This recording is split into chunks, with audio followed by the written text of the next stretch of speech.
something is better than nothing.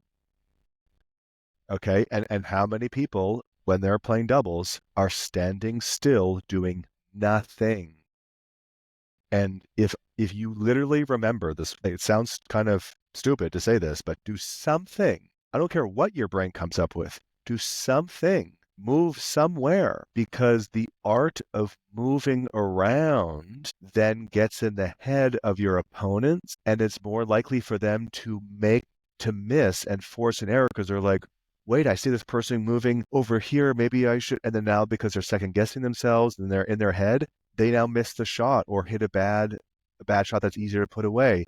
And so just like sometimes I'm just like, do something. Like there's lots of advanced techniques and even just basic movements that we can talk about next. But for everyone listening, the first thing I would say to a beginner player is be aggressive and just try to get the ball. Just move around and try to get to the ball. Because then the best thing to do to focus your mind is to try to get the ball, to try to volley it. And so if your partners are both at the baseline and you're at the net, your job is to try to hit a volley. And then what will happen is you will move to try to hit a volley. And if you get it, great. If you don't, then you move back to where you were. And a good safe space for where people should stand is the middle of the service box.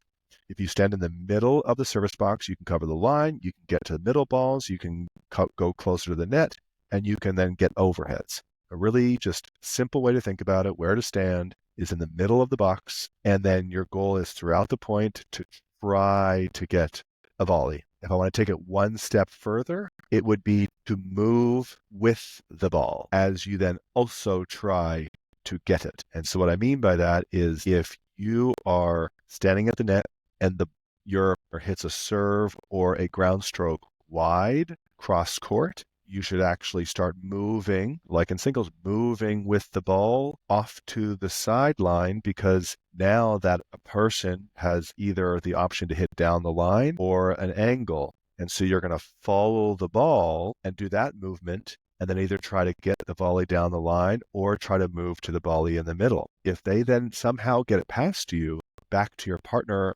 who's at the other side in the corner, then you want to move back and hover diagonally and move back towards basically that middle tee. And then based on where they hit the ball, you then will follow the ball. And once you follow the ball, as soon as your opponent's going to hit it, it's how do I try to now get that ball?